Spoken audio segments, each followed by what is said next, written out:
The Burgess Bird Book for Children by Thornton W. Burgess. Chapter 1. Jenny Wren Arrives. Lipperty, lipperty, lip, scampered Peter Rabbit behind the tumble-down stone wall along one side of the old orchard. It was early in the morning, very early in the morning. In fact, jolly, bright Mr. Sun had hardly begun his daily climb up in the blue, blue sky. It was nothing unusual for Peter to see jolly Mr. Sun get up in the morning. It would be more unusual for Peter not to see him, for you know Peter is a great hand to stay out all night and not go back to the dear old briar patch where his home is, until the hour when most folks are just getting out of bed. Peter had been out all night this time, but he wasn't sleepy, not the least teeny-weeny bit. You see, sweet Mistress Spring had arrived, and there was so much happening on every side, and Peter was so afraid he would miss something that he wouldn't have slept at all if he could have helped it. Peter had come to the old orchard so early this morning to see if there had been any new arrivals the day before. "Birds are funny creatures," said Peter as he hopped over a low place in the old stone wall and was fairly in the old orchard. "Tut, tut, tut, tut, tut," cried a rather sharp, scolding voice. "Tut, tut, tut, tut, tut. You don't know what you are talking about, Peter Rabbit. They are not funny creatures at all. They are the most sensible folks in all the wide world." Peter cut a long hop short right in the middle to sit up with shining eyes. "Oh, Jenny Wren, I'm so glad to see you. When did you arrive?" he cried. "Mr. Wren and I have just arrived, and thank goodness we are here at last," replied Jenny Wren, fussing about as only she can, in a branch above Peter. "I never was more thankful in my life to see a place than I am right this minute to see the old orchard once more. It seems ages and ages since we left it." "Well, if you are so fond of it, what did you leave it for?" demanded Peter. "It was just as I said before. You birds are funny creatures. You never stay put. At least, a lot of you don't.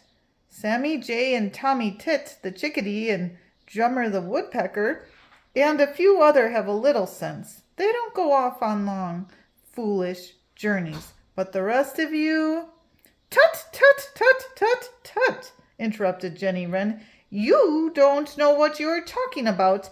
And no one sounds so silly as one who tries to talk about something he knows nothing about." Peter chuckled. "That tongue of yours is just as sharp as ever," said he. "But just the same, it is good to hear it. We certainly would miss it. I was beginning to be a little worried for fear something might have happened to you, so that you wouldn't be back here this summer.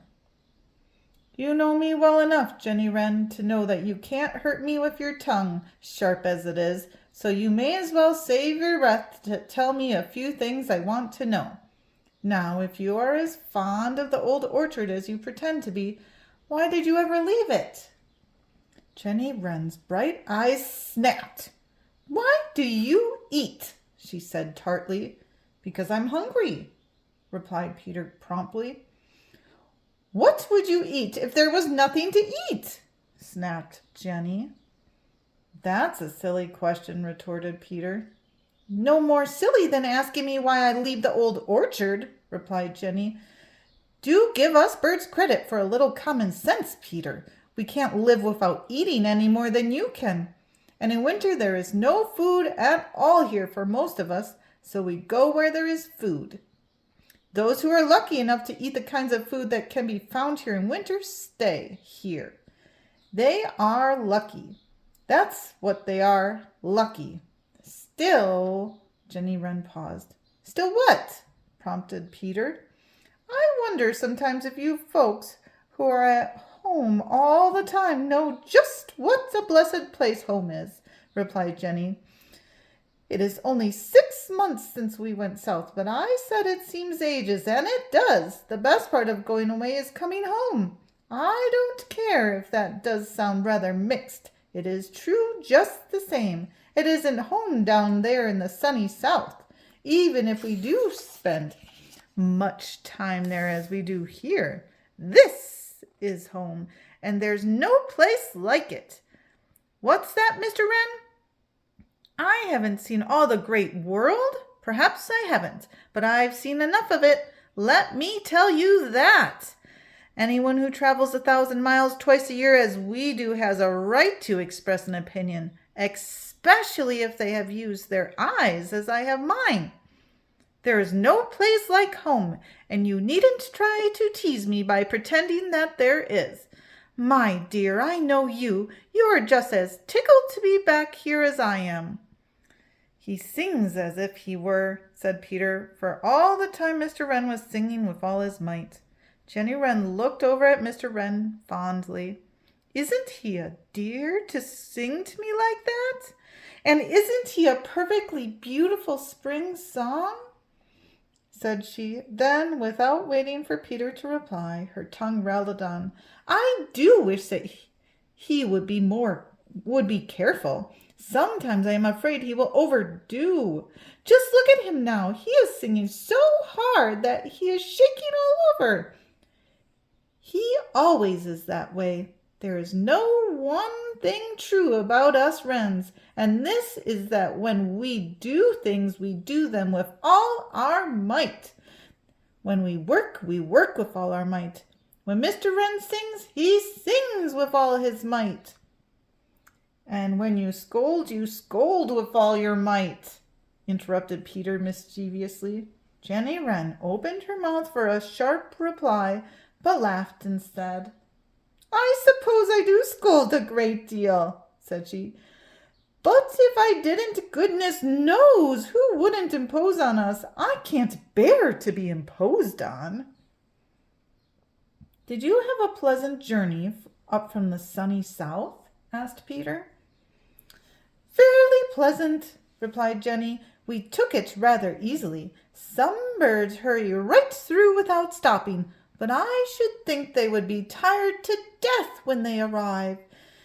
We rest whenever we are tired and just follow along behind Mistress Spring, keeping far enough behind so that if she has to turn back, we will not get caught by Jack Frost. It gives us time to get our new suits on the way. You know everybody expects you to have new things when you return home. How do you like my new suit, Peter?" Jenny bobbed and twisted and turned to show it off. It was plain to see that she was very proud of it. "Very much," replied Peter. "I am very fond of brown. Brown and gray are my favorite colors." You know Peter's own coat is brown and gray. "That is one of the most sensible things I have heard you say," chattered Jenny Wren. "The more I see of bright colors, the better I like brown. It always is in good taste. It goes well with almost everything. It is neat and it is useful. If there is need of getting out of sight in a hurry, you can do it if you wear brown. But if you wear bright colors, it isn't so easy.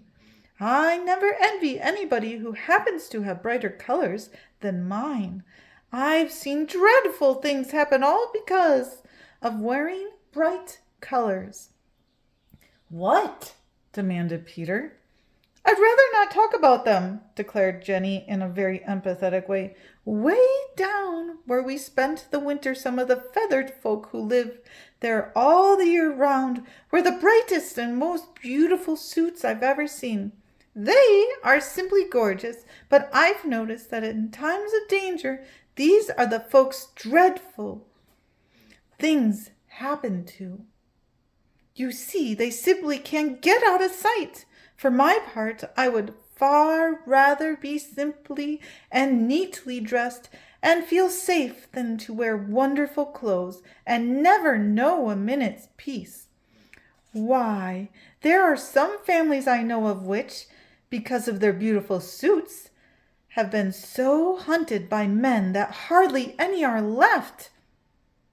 But gracious, Peter Rabbit, I can't sit here all day talking to you. I must find out who else has arrived in the old orchard and must look my old house over to see if it is fit to live. End of chapter 1.